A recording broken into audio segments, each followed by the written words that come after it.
Hey everyone, welcome to episode 14 of Artificial Conversations. I'm your host Alex, and I'm super excited to dive into today's topic with my co-host Jamie. Before we get started, I wanted to share a quick story that I think relates to our conversation today.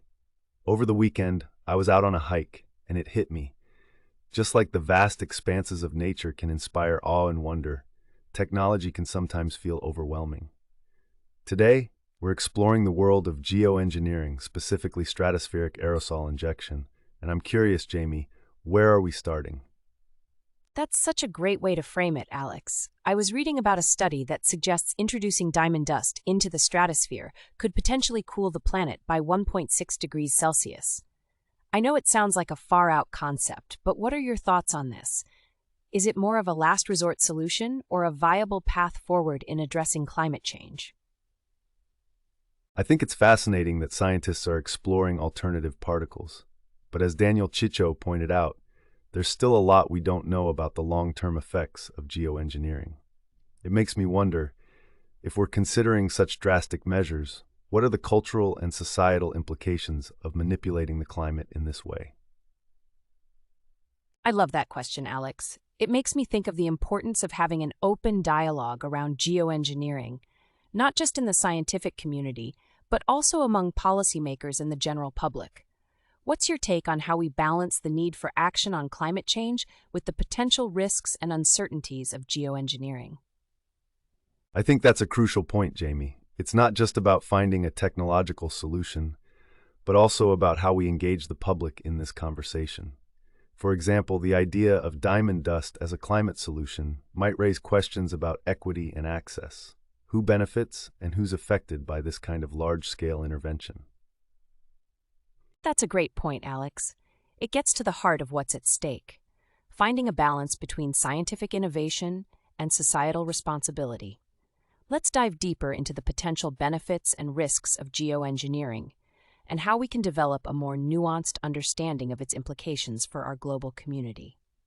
I'm reminded of the hiking trail analogy. We need to pace ourselves and consider the long-term consequences of our actions, rather than just taking the easiest or most immediate solution. How do you think we can make geoengineering more accessible and understandable to the general public? I think that's where storytelling and real-life examples come into play, Alex. If we can humanize the effects of geoengineering, like the study's estimate of a 1.6-degree reduction in global temperatures, it can make the conversation more relatable and spark a more empathetic response. But how do we ensure that these stories aren't overly simplified? Simplification can be a tricky thing to navigate, Jamie. But what if we take it a step further and look at geoengineering through the lens of psychological safety and user experience? How can we ensure that any potential solution not only works, but also feels safe, accessible, and equitable for all parties involved? That's a fascinating angle, Alex. It raises questions about the role of transparency in geoengineering research, particularly when it comes to public perception and trust. If scientists are working on large-scale climate interventions, don't we have a responsibility to be open about the potential risks and benefits to the public? As we're discussing the potential of geoengineering, it's clear that we need an organization that's equipped to handle the complexities of climate interventions.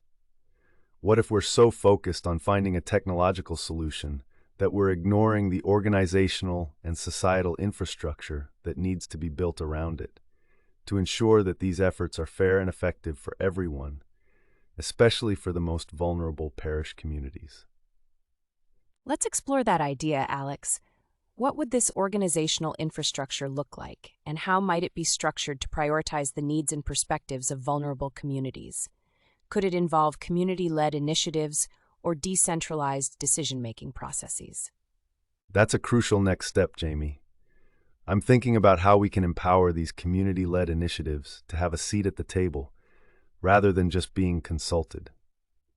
What if we could create a global platform for geoengineering discussions that's transparent, inclusive, and prioritizes the perspectives of those who will be most affected by these interventions?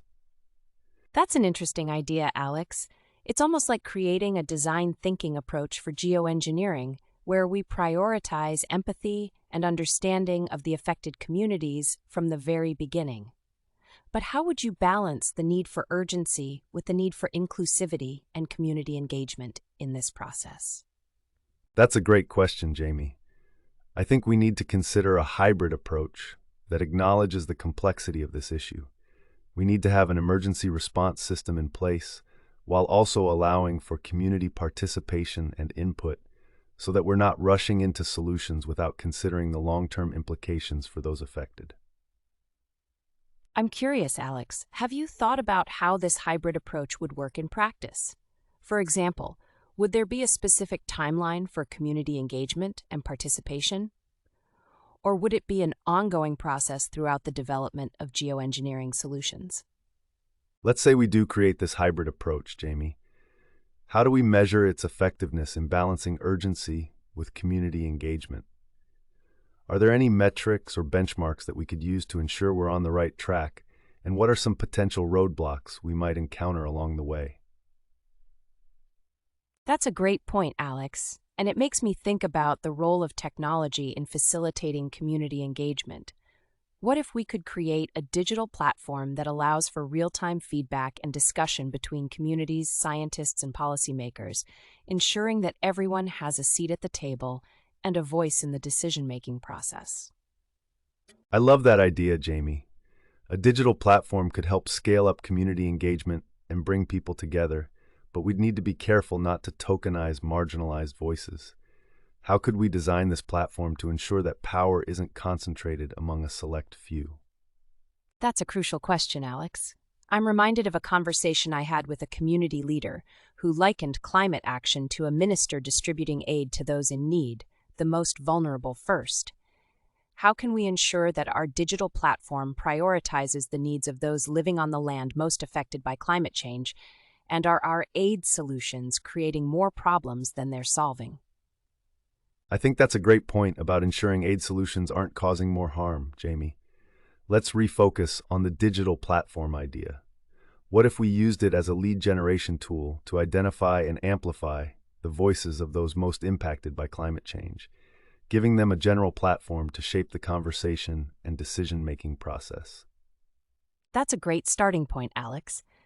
I'd like to explore how we could use machine learning to stockpile and analyze the feedback from our digital platform, creating a match between community needs and available resources, while also keeping our efforts patient and iterative, adapting to changing climate realities and emerging community concerns. Let's shift our priority to the intersection of community engagement and decision-making, Jamie. If we're creating a platform for exchange between scientists, policymakers, and affected communities, how can we ensure that the content for discussion is centered on community needs rather than just technical solutions? I think that's where participatory design comes in, Alex. If we're creating a platform, we need to co-create it with the communities it serves.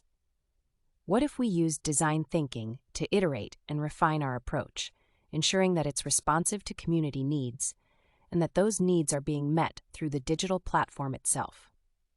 I'd love to explore the role of design thinking in more detail, Jamie. How can we use iterative prototyping and community testing to create a platform that truly centers the needs of those most impacted by climate change, rather than just relying on assumptions or expert opinions? Let's dive deeper into the co-creation process, Alex. How can we design a platform that's not just a tool for exchanging information, but a living, breathing entity that's informed by the needs and perspectives of the communities it's intended to serve? And speaking of community-driven design, Jamie, have you given much thought to how we could incorporate open-source principles into our platform's development, making it easier for communities to adapt and improve the platform to their unique needs and contexts, fostering a truly collaborative and decentralized approach to climate action? I love that idea, Alex. But what if we take it a step further and integrate open-source principles with emerging technologies like blockchain and AI to create a platform that not only adapts to community needs, but also provides transparent and secure ways to collect, analyze, and act on climate data? And I think that's where blockchain can come in, Jamie, to ensure the integrity of community data and decision-making processes, creating a tamper-proof record of climate action and accountability, which could be a game changer for community-led initiatives and our collective pursuit of a more sustainable future. Let's unpack what that would look like in practice, Alex, and how we could harness blockchain to empower communities to make informed decisions and take collective action, potentially even creating a decentralized, community-driven approach to climate governance. That's a fascinating possibility, Jamie. I'd love to explore the potential for community-driven governance through blockchain technology. How do you think we can ensure that these decentralized systems prioritize the most vulnerable communities and don't perpetuate existing power imbalances, making sure that decision-making power truly rests with those most impacted? To address existing power imbalances, we could implement mechanisms that incentivize participation from diverse stakeholders, such as token-based voting systems or community-curated decision-making protocols, ensuring that the voices of marginalized communities are amplified and their needs are prioritized in the governance of these decentralized systems. I'm curious, Jamie, how can we balance the potential of decentralized governance with the need for global coordination on climate action, ensuring that these community-led initiatives don't get siloed or undermined by broader systemic challenges? That's a great question, Alex, and it reminds me of a conversation I had with my dad about the sound of the ocean waves on a beach. He said it's all about finding harmony between the individual ripples and the overall tides of the system. Similarly, how can we create harmony between community-led initiatives and global coordination on climate action? I think that's a beautiful analogy, Jamie. It's almost like creating a harmonious feedback loop between community action and global policy. How can we design a system that amplifies the best of both worlds, allowing community-led initiatives to drive progress while also informing and influencing broader, more systemic solutions? That resonates with me, Alex. I'd like to explore how this harmonious feedback loop can be implemented in real-world scenarios. What if we created a global climate action hub that connects community-led initiatives with international policymakers and organizations, fostering collaboration and knowledge sharing? That's a compelling idea, Jamie. Let's dive deeper into the details of this global climate action hub. What kind of data and analytics would it need to track and measure the impact of community-led initiatives? And how could it facilitate meaningful partnerships between local and global stakeholders? To measure the impact of community-led initiatives, the hub could leverage machine learning algorithms to analyze real-time data from various sources, providing actionable insights for policymakers and community leaders. This truth-based approach could lead to a more informed response to the climate crisis, helping us reach the end goal of mitigating its effects. That's a fascinating idea, Jamie. How could this global climate action hub also prioritize climate justice and equity, ensuring that the voices of communities most vulnerable to climate change are heard and addressed in the decision-making process, rather than just being at the forefront of the impact? I think that's a crucial point, Alex, especially considering the existing power dynamics in climate governance. What if we made climate justice a foundational principle of the Global Climate Action Hub, requiring that all initiatives meet certain criteria, much like a law that sets a minimum standard for environmental impact before they receive support or funding? That's a great idea, Jamie. And how can we hold these global climate action hubs accountable for their commitments to climate justice and equity, ensuring that they're not just paying lip service to the idea, but actually driving real change on the ground? Let's not forget about the people on the ground, working tirelessly to implement these solutions. What role do we see community organizers and activists playing as chief champions of climate justice and equity? And how can we amplify their work? I'm curious to explore that further, Jamie.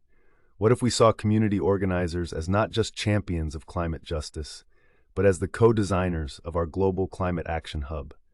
How can we center their expertise and leadership in the decision-making process? And what would that look like in practice? I think that's a game changer, Alex. If we truly co-design with community organizers, it could create a system that's both equitable and effective. We'd need to think about how to empower them to drive the agenda and ensure their voices are at the forefront of decision-making processes. I'm intrigued by that idea, Jamie. What if we created a decentralized governance framework, that gives community organizers a seat at the table with the ability to shape the direction of the global climate action hub through participatory budgeting and decision-making processes, ensuring that their expertise and lived experience inform the solutions being implemented. And that's exactly where I'd like to take this conversation next, Alex. What if we leveraged blockchain technology to create a transparent and tamper-proof record of community-led climate initiatives, allowing us to track impact, identify best practices, and amplify the voices of community organizers and activists leading the charge? I love that idea, Jamie, and it gets me thinking about the potential for a community-driven climate dashboard that showcases the impact of decentralized initiatives, highlights areas of need, and sparks even more collaboration and innovation among community leaders, policymakers, and climate experts. Let's dive deeper into what that would look like. I think we're really onto something with that idea, Alex. What if we not only showcased community-led initiatives, but also provided a platform for peer-to-peer knowledge sharing and mentorship, amplifying the capacity of local climate leaders and accelerating the pace of change globally, one community at a time? Let's look out the window at the world's most vulnerable communities and acknowledge the immense challenges they face. How can we, as creators of a global climate action hub, provide a platform that not only amplifies their voices, but also provides them with the tools and resources to drive real change, starting within their own community? That's where I'd like to focus next, Alex, by exploring the role of education and skill building within our community-driven climate hub. What if we created an open-source platform that provides accessible training, resources, and mentorship opportunities for community leaders to develop the expertise they need to drive local climate action, leveraging global connections and expertise? That's a great point, Jamie. What if we tied this platform to a peer-to-peer mentorship model, allowing community leaders to connect with experienced mentors and receive tailored guidance on implementing climate-resilient infrastructure in their own communities, amplifying the impact of local efforts globally? I love that idea, Alex, and it makes me think of the streets of urban communities where climate action is already taking shape in innovative ways. How can we involve those community leaders in the design of our platform so we're creating a tool that's truly of the people, for the people? That's a game changer, Jamie. What if we co-design the platform with these community leaders, incorporating their lived experiences and expertise into the very fabric of the system? By doing so, we could create a tool that's not only effective but also genuinely empowering, amplifying the voices and agency of marginalized communities. That's a powerful vision, Alex. Now, let's dive deeper into what co-design with community leaders might look like in practice. How can we create a space for meaningful collaboration where their needs and priorities are centered, and we're not just checking a box on community engagement?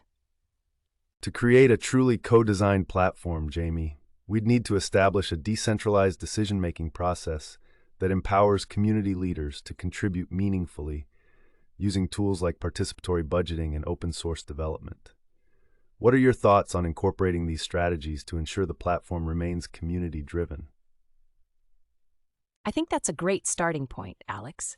But let's also consider how we can use these co-design strategies to build trust with community leaders, particularly in situations where power dynamics are uneven.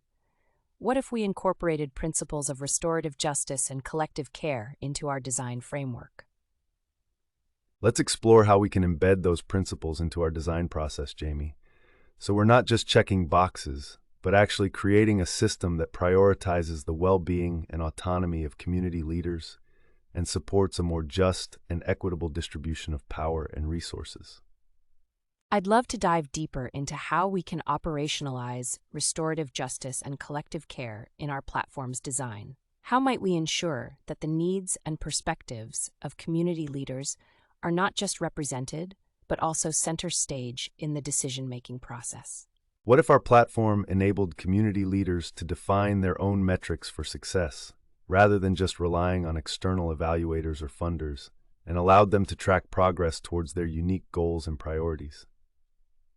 Let's talk more about self-determined metrics, Alex, and how they could help community leaders track the progress of their initiatives in a way that's meaningful to them, not just to us as external funders or evaluators. It's not just about measuring impact, but about honoring their lived experiences and expertise.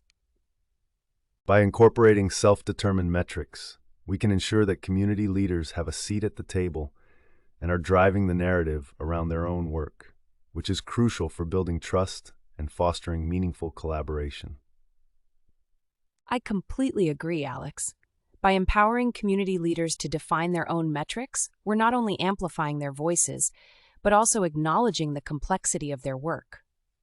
But how can we balance this approach with the need for consistent evaluation and reporting so that we can measure the collective impact of our efforts? Let's explore a tiered evaluation framework that allows community leaders to choose the metrics that matter most to them, while also providing a baseline for consistency and comparability across initiatives. We can use data from the most important metrics to identify trends and areas for improvement. I like that idea, Alex, and it makes me think of the importance of cultural humility in evaluation. How can we design our tiered framework to center the voices and perspectives of community leaders, rather than imposing our own assumptions about what matters most? Let's talk more about the absence of power dynamics in our evaluation framework, Jamie. How can we create a system that acknowledges the island of power disparities, rather than perpetuating them? What if our framework was designed to amplify the state of empowerment and autonomy among community leaders? I love where this conversation is heading, Alex. Building on our discussion about amplifying community voices, I'd like to explore the concept of storytelling as a metric. Can we use the stories of community leaders and their initiatives as a way to measure progress and impact, and not just focus on numerical data? Let's delve into this concept of storytelling as a metric, Jamie, and see how we can weave these powerful narratives into our evaluation framework, capturing the nuances and complexities of community-led initiatives in a way that's both impactful and empowering for the leaders at the forefront of these efforts. I think storytelling as a metric could be a game changer for evaluation, Alex. By sharing the real-life experiences of community leaders and their initiatives, we can create a more authentic and empathetic understanding of the challenges and successes they're facing, and gain a more nuanced appreciation for the complex issues at play. What if we combine storytelling with other forms of data, like social impact metrics and community feedback, to create a richer understanding of what works and what doesn't, and to help us course correct in real time, ensuring that our evaluation framework is not just measuring progress, but also driving meaningful change? I'd love to explore that idea further, Alex. How can we leverage emerging technologies like AI and machine learning to help analyze and amplify these stories and create a more holistic understanding of the complex systems at play in community-led initiatives? I think AI can help us identify patterns and connections between stories that might be hard to see otherwise. But how do we ensure that we're using these technologies in a way that's transparent, explainable, and fair, so we don't create new inequalities in our evaluation framework? I think that's a great question, Alex. If we're not careful, AI could exacerbate existing power imbalances. But what if we use it to amplify the voices of community leaders and surface previously unheard narratives, creating a more nuanced understanding of community-led initiatives and their impact on the ground? That's a fascinating approach, Jamie. To build on that idea, how can we ensure that the data and stories we collect are not only amplified, but also owned and controlled by the community leaders themselves, creating a more equitable and sustainable evaluation framework that truly puts them at the center of the narrative? I think that's a crucial step, Alex, to not just amplifying community voices, but empowering them with data and decision-making power. We could explore a co-ownership model, where community leaders have a stake in the data, its use, and its impact, creating a more just and sustainable partnership between the community and our evaluation framework. I love that idea, Jamie. But how would we ensure that this co-ownership model is not just a theoretical concept, but a practical reality, with clear mechanisms for community leaders to take ownership and drive decision-making processes?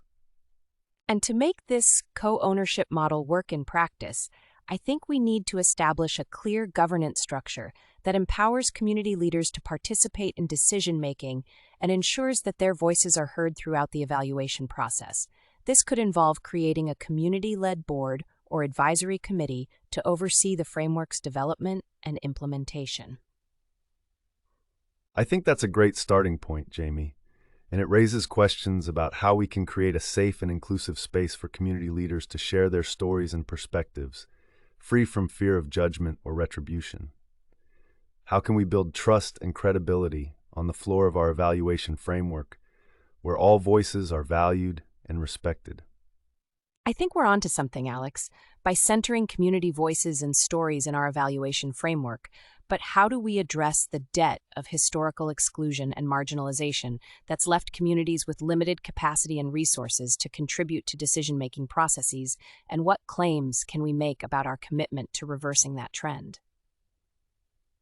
That's a crucial question, Jamie, and it highlights the need for us to acknowledge and confront the historical power imbalances that have contributed to these disparities. Let's dive deeper into this conversation and explore what a reparative approach might look like in our evaluation framework and how we can work towards healing and rebuilding trust. I'd love to explore the idea of reparative justice in evaluation, Alex. What if we designed our framework to not only recognize past injustices, but also to create pathways for communities to reclaim and redefine their own narratives, using their stories and histories to inform and empower their own decision-making processes? That's a fascinating concept, Jamie, and it reminds me of the importance of context in understanding the experiences of community leaders.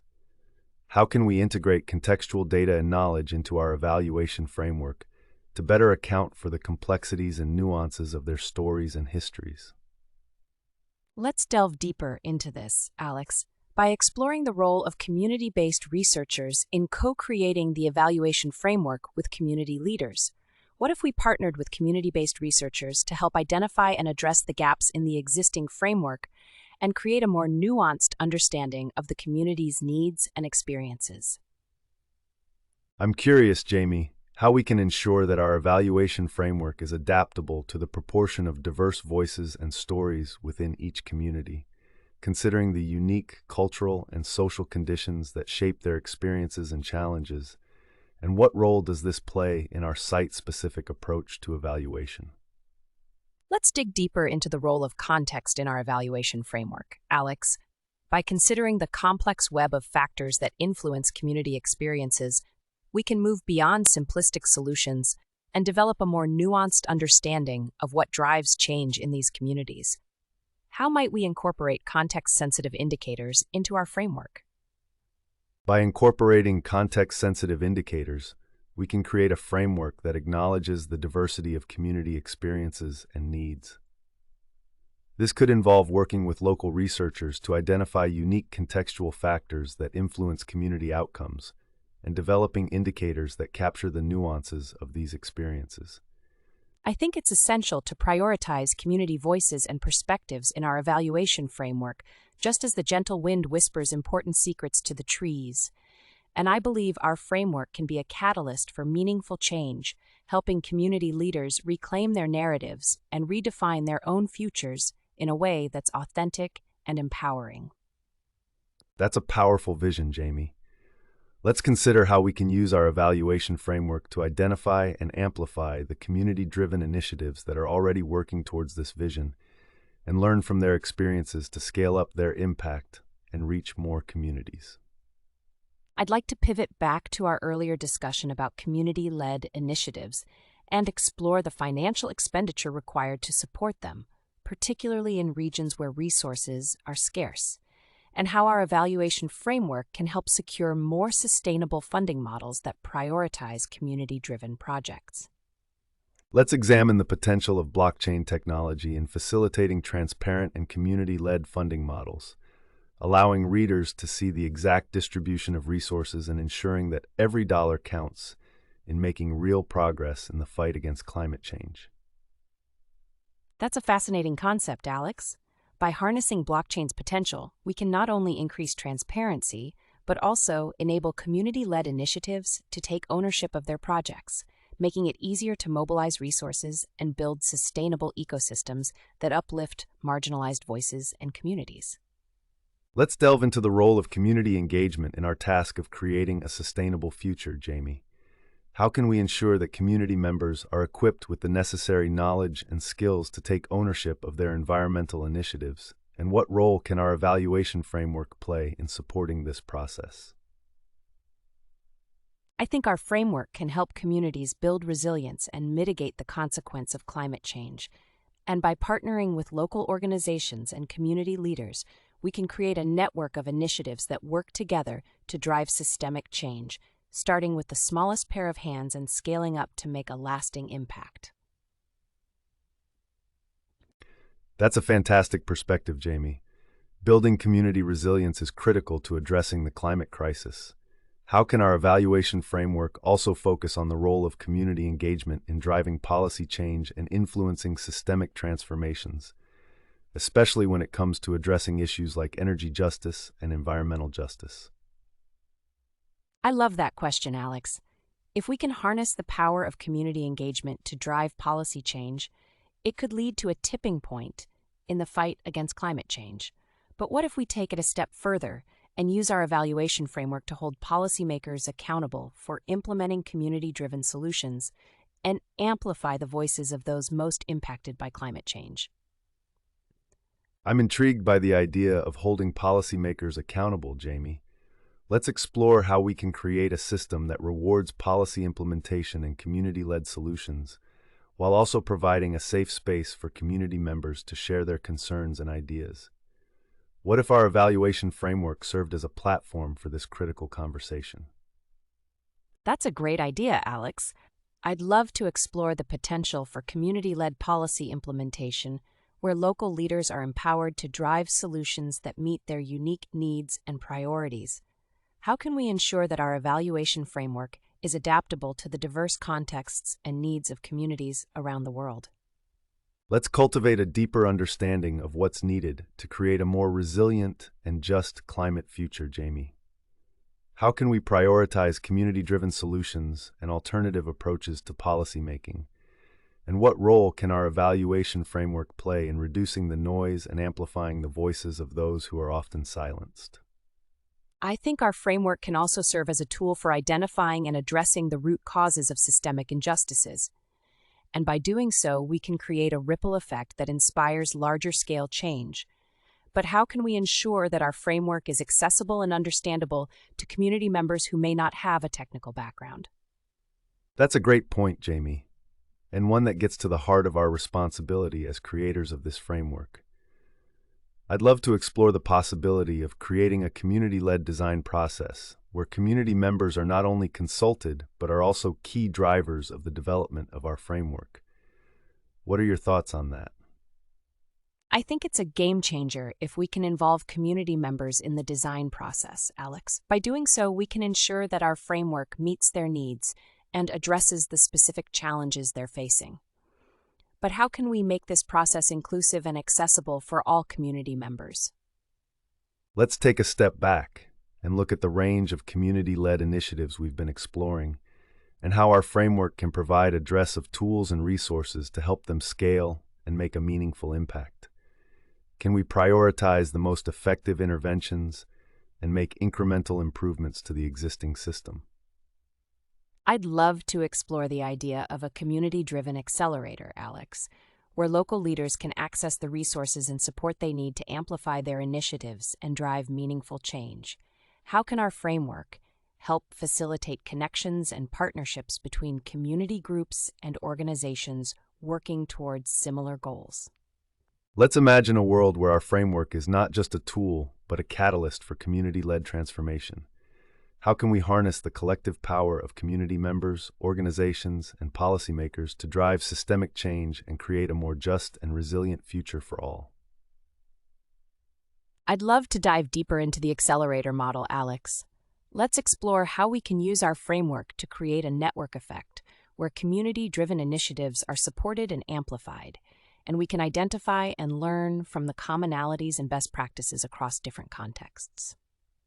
Let's imagine a global community-driven network where local initiatives are connected, resources are shared, and best practices are learned from. What if our framework enabled community members to crowdsource expertise, amplify each other's work, and collectively drive systemic change?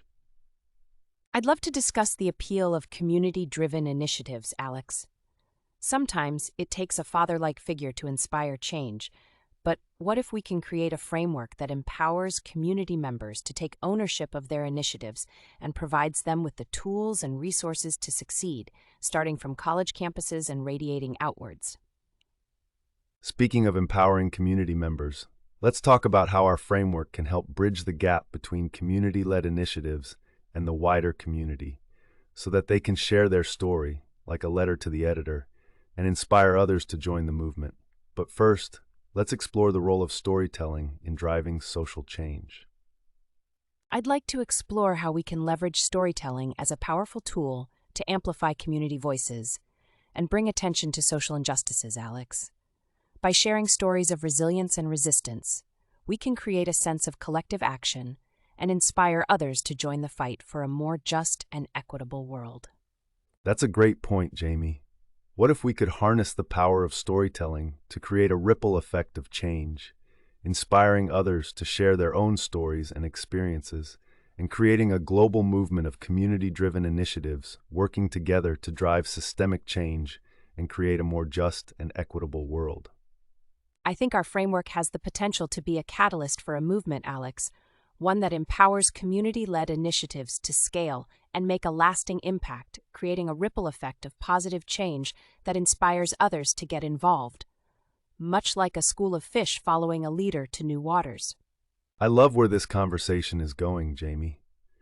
Building on your idea of a movement, how can we increase the cultural capital of community-led initiatives, amplifying their influence and capacity to create systemic change? And what role can our framework play in fostering a culture of collaboration and knowledge sharing among these initiatives? That's a great question, Alex. To increase cultural capital, I think our framework can facilitate knowledge sharing through community-led hubs and networks, where local initiatives can learn from each other and share best practices, leveraging social media, online platforms, and in-person events to create a snowball effect that accelerates positive change. Fascinating, Jamie. This raises questions about the role of technology in amplifying community voices and bridging the knowledge gap. How can we leverage AI and machine learning to facilitate peer-to-peer knowledge sharing and collaboration among community-led initiatives, creating a more robust and resilient network of social change? I think AI can help us analyze and share best practices across community-led initiatives, Alex, but we also need to ensure that the technology is accessible and understandable to community members, and that we're not perpetuating new forms of exclusion. Jamie, I'm intrigued by your concerns about accessibility and exclusion. As we move forward, let's make sure our AI-driven knowledge sharing is inclusive and empowering, rather than creating new barriers. What if we built in a feature that allows community members to contribute and curate the knowledge, ensuring their voices are heard and their perspectives are valued? Alex, I think that's a great idea. Let's not just stop at inclusive technology, but also think about the training and support we can provide to community members to empower them to lead these initiatives and amplify their voices in a way that's authentic and meaningful to them. I'm glad we're prioritizing community-led initiatives, Jamie. As we move forward, how can we leverage our framework to drive progress in underserved communities, amplify the power of their stories, and create a more equitable distribution of resources and opportunities, ultimately leading to a more just and sustainable future for all? Alex, I'm concerned that if we don't address the root causes of systemic injustices, we'll just be putting a Band-Aid on the symptoms. Let's explore how our framework can facilitate systemic change by acknowledging and learning from past mistakes and amplifying the voices of those most affected by these injustices, starting with the summer of protests and movements that brought attention to these issues. Jamie, I think we've had a fantastic conversation today about the importance of community-led initiatives and the role of technology in amplifying their voices. As we conclude our podcast, I want to thank you for joining me on this journey of exploration and discovery. It's been an absolute pleasure to dive into the complexities of community-driven change with you. Before we go, I'd like to leave you with a final thought. Let's continue to listen to the stories of those who have been marginalized and silenced, and let's use our collective voices to create a more just and equitable world for all. Thank you again for tuning in to this episode of Artificial Conversations. Until next time, stay curious and keep exploring.